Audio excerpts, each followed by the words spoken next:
Hello students, today we will read the Ball poem written by John Barrison. Before read, a boy loses a ball. He is very upset. A ball doesn't cost much, nor is it difficult to buy another ball. एक boy होता है, उसने अपनी ball को खो दिया है. He is very upset, और वो बहुत अपसेट है. और ऐसा नहीं कि उसके लिए बॉल ख़रीदना वो उस कॉस्ट को अफोर्ड नहीं कर सकता, डिफ़िकल्ट है. Why then is the boy so upset? फिर वो बॉय क्यों अपसेट है? Read the poem to see what the poet's things has been lost.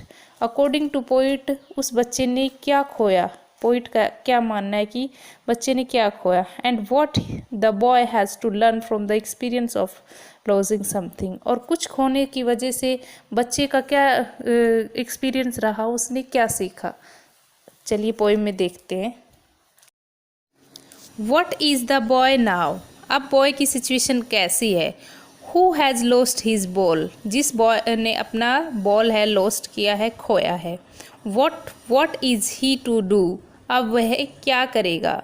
I saw it go merely bouncing down the street and then merely over there it is in the water. अब poet कहते हैं कि अब वो बच्चे की ball खो गई है, वो क्या करेगा? आई यहाँ पे पोइट है, वो बोलते हैं कि मैंने देखा है, merely मतलब हैप्पीली, बाउंसिंग उछलते हुए बॉल को पहले डाउन गई, फिर स्ट्रीट में गई, एंड उसके बाद वो बहुत ही हैप्पीली वो जो बॉल थी वो वाटर में जा गिरी. पोइट बताते हैं कि अब उस बच्चे की सिचुएशन के बारे में. और पोइट ये भी कहते हैं कि मैंने उस बॉल को जाते हुए देखा है पानी के अंदर. नो यूज़ टू से oh there are other balls. अगर हम उस बच्चे को अदर बॉल्स खरीद कर भी दे दे तो उसके लिए उसका कोई यूज़ नहीं होगा. An ultimate shaking grief fix the boy. अब देखिए स्टूडेंट, हम इसके साथ साथ जो हमारे एग्ज़ाम में सीन कॉम्प्रिहेंशन आते हैं, पेसेज आते हैं, और उसके बाद स्टैंजा वाइज जो पोइम के आते हैं वो भी क्वेश्चन करेंगे.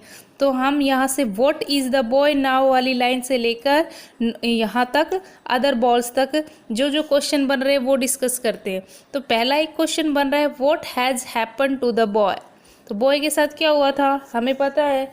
The boy has been greatly upset and he has lost his ball. उसकी बॉल खो जाने की वजह से वो बहुत ज़्यादा अपसेट था. फिर इसमें क्वेश्चन और बन रहा है, why does the poet say no use to say or there are other balls. Poet ने ऐसा क्यों कहा है कि अगर हम उसको दूसरी बॉल भी खरीद कर देंगे तो उसके लिए कोई यूज़ नहीं होगा? क्योंकि तो आंसर बनता है the poet says as the loss of his ball. उसने अपनी बॉल खो दी है, लेकिन अगर वो कोई उसको नया बॉल भी देता है तो वो उसके लिए यूज़लेस ही होगा, क्योंकि उसकी जो पुरानी मेमोरी है, चाइल्डहुड मेमोरी है, वो तो उसी बॉल के साथ जुड़ी हुई थी. उसके बाद इसमें एक क्वेश्चन और बनता है, मेयरली मीन्स क्या होता है? हैप्पीली. या फिर इसे अपोजिट भी पूछ सकते हैं, हैप्पीली का किससे रिलेटेड है? तो हैप्पीली मेयरली. ठीक है, ये हमारा स्टैंजा यहाँ तक होता है. अब आगे चलते हैं. An ultimate shaking grief fixes the boy. Ultimate मतलब maximum time limit, shaking grief fixes the boy. अब वो जो बॉय है वो बहुत ही डरा हुआ सा, सहमा हुआ है. एज ही स्टैंड रिजिड मतलब स्टिफ या सॉलिड. वो एकदम सॉलिड ठोस की तरह खड़ा है.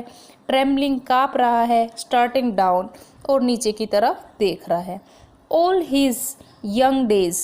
यहाँ पे यंग डेज मतलब उसकी लाइफ के childhood memories. Into the harbour where. Harbour means होता है जहाँ पे शिप्स वगैरह को अटैच किया जाता है, बांधा जाता है, उनका जो किनारा होता है वो. तो ये पोइट बताते हैं कि इस बच्चे की जो उम्मीदें हैं वो भी इसी तरह है, बंदरगाह की तरह. His ball went, I would not intrude on him. और उसका बॉल के लिए पोइट बोलते हैं, इंट्रूड मतलब होता है here to enter a situation where one is not welcome. मतलब इस किसी काम के बीच में, इसको हिंदी में बोलेंगे तो दखल अंदाजी ना करना. तो पोइट बोलते हैं कि मैं अब उसके इस काम में बिल्कुल दखल नहीं दूंगा, मैं उसको कुछ नहीं कहना चाहता. A dime another ball is worthless. अगर मैं डाइम होता है 10 सेंट्स जो यूएस के पैसे होते हैं, अगर हम उस बच्चे को दूसरा बॉल खरीद कर देंगे, अनदर बॉल इज़ वर्थलेस, तो दूसरा बॉल उस बच्चे के लिए वर्थलेस होगा, कोई उसका यूज़ नहीं होगा। तो हम यहाँ पे वर्थलेस तक इसके क्वेश्चन आंसर डिस्कस करते। तो इसमें फर्स्ट क्वेश्चन ये बन रहा है, explain an ultimate shaking grief fixes the boy. तो आंसर है the boy is terrible grieved and it has upset him a lot. बच्चा बहुत ज़्यादा अपसेट है बॉल के खो जाने के। उसके बाद एक क्वेश्चन है, how has the loss affected the boy. तो आंसर है इसमें, the boy is very much troubled at the loss of his ball, he stand still trembling and starring at his ball. कि वो अपनी बॉल को बहुत ही घूर कर देख रहा है जब वो पानी के अंदर चली जाती है और वो एक जगह से सहमा हुआ खड़ा है। उसके बाद इसमें एक क्वेश्चन है, what according to the poet is worthless. Worthless according to poet, worthless क्या है। तो आंसर है इसका, to offer the boy a dime to buy another ball for his lost ball in the disturb state of mind is worthless according to poet. According to poet दूसरी ball उसके लिए worthless है, क्योंकि जो उसकी जो चाइल्डहुड मेमोरी है वो तो उसी बॉल के साथ जुड़ी हुई थी। अब आगे बढ़ते हैं। Now he senses first responsibility. अब उसकी कौन कौन सी रिस्पॉन्सिबिलिटी बनती है उनको डिस्कस किया गया है। इन ए वर्ल्ड ऑफ पोजीशंस, देखिए स्टूडेंट्स यहाँ पे वर्ल्ड ऑफ पोजीशंस मीन्स है कि इस संसार में, इस वर्ल्ड में जो सब लोग हैं वो कुछ ना कुछ बाय करना चाहते हैं, कुछ ना कुछ खरीदते हैं। कोई नया घर लेता है, कोई कार लेता है। तो इस वर्ल्ड में, ये वर्ल्ड है ये फुल ऑफ पोजेशननेस है, यहाँ पे हर कोई कुछ ना कुछ लेता है। पीपल विल टेक बॉल्स, लोग बॉल लेते हैं। Balls with will be not lost always, little boy. और यहाँ पे देखिए बॉल की किसके साथ कंपेयर किया गया है कि जो इस दुनिया के लोग हैं वो कुछ ना कुछ अपने लिए खरीदते रहते हैं। और lost balls with will be lost always. और यहाँ पे बताया कि बच्चे तो है वो बॉल को लॉस्ट कर देते हैं, लेकिन यहाँ पे बच्चे के बारे में न बताकर ये बताया गया है कि इस दुनिया में बहुत सारी चीज़ें हैं जो हम बाय करते हैं और हमसे लॉस्ट हो जाती है। And no one buys a ball back, money is external. और no one buy a ball back means है कि हमें ऐसा नहीं कि कोई चीज़ अगर हमसे गुम हो जाए तो फिर हमें कोई वापस ख़रीद कर देता है, ऐसा भी नहीं होता है। अगर इस वर्ल्ड में कोई चीज़ हमसे गुम हो जाए तो ऐसा नहीं है कि वो हमें वापस कोई दूसरा खरीद कर दे दे। मनी इज़ एक्सटर्नल, मनी है वो एक एक्सटर्नल है, नॉट फीलिंग है। तो यहाँ तक कि हम कौन कौन से क्वेश्चन बन रहे हैं वो करते। तो इसमें पहला क्वेश्चन ये बन रहा है, what does the poet mean by first responsibility. तो इसका मीनिंग, फर्स्ट रिस्पॉन्सिबिलिटी का मीनिंग क्या है। By first responsibility the poet means that the boy is suppose to look after his things properly at first. उसके बाद एक question और है, what does the world ball suggest. तो ball suggest physical positions of the world. उसके बाद एक question और है, what universal truth is revelled in his stanza. ये स्टैंजा हमने पढ़ा, इसमें यूनिवर्सल ट्रूथ क्या है। तो poet reveals the truth metaphorically the balls exemplify worldly positions never stay with permanently, they are always suppose to be lost. कि हमारे पास कोई भी चीज़ परमानेंटली नहीं होती, कभी ना कभी कोई ना कोई चीज़ हमसे ज़रूर लॉस्ट होती है। अब आगे है last stanza, he is learning well behind his desperate eyes. अब पोइट बताता है कि उसने यह सीखा है किससे, अपनी डिस्परेट आइज, डिस्परेट मतलब होपलेस आँखों से। The epistemology of loss, how to stand up. Epistemology of loss मतलब होता है understanding the nature of loss, what it means to loss something. तो यहाँ पे बताते हैं कि पोइट ने क्या लॉस किया है, लॉस ऑफ नॉलेज।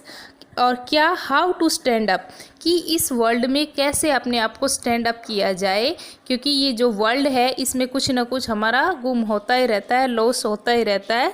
और ऐसे वर्ल्ड में हम अपने आप को कैसे स्टैंड अप करें।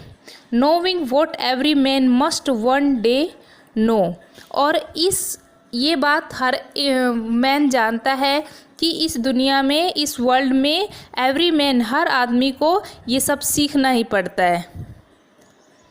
And most know many days how to stand up. और ये सब सीखने के लिए आदमी को काफ़ी दिन लग जाते हैं कि कैसे इस जो ये वर्ल्ड है इसमें अपने आप को स्टैंड अप करना है, अपने आप को कैसे स्थिर रखना है, कैसे हम खड़ा रह सकते हैं। ठीक है स्टूडेंट्स, अब इसके जो क्वेश्चन आंसर बनते हैं वो एक बार डिस्कस कर लेते हैं। तो इसमें फर्स्ट क्वेश्चन है, what is the boy learning. तो बॉय ने क्या सीखा, the boy is learning to cope up with the loss. ठीक, उसके बाद एक और क्वेश्चन है, why are the boy's eyes desperate. The boy's eyes look desperate. Boys की आँखें है वो आइज़ है वो होपलेस है, as he is sad to his ball gone for ever, क्योंकि उसने अपनी बॉल को हमेशा के लिए खो दिया है। उसके बाद एक क्वेश्चन लास्ट क्वेश्चन है इसमें, what do you mean by epistemology of loss. तो epistemology of loss means to understand the nature of loss. ठीक है स्टूडेंट्स, वीडियो को पूरा देखिएगा, इसमें हमने क्वेश्चन आंसर डिस्कस किए हैं और नेक्स्ट वीडियो में हम इसके figure and speech and question answer discuss करेंगे।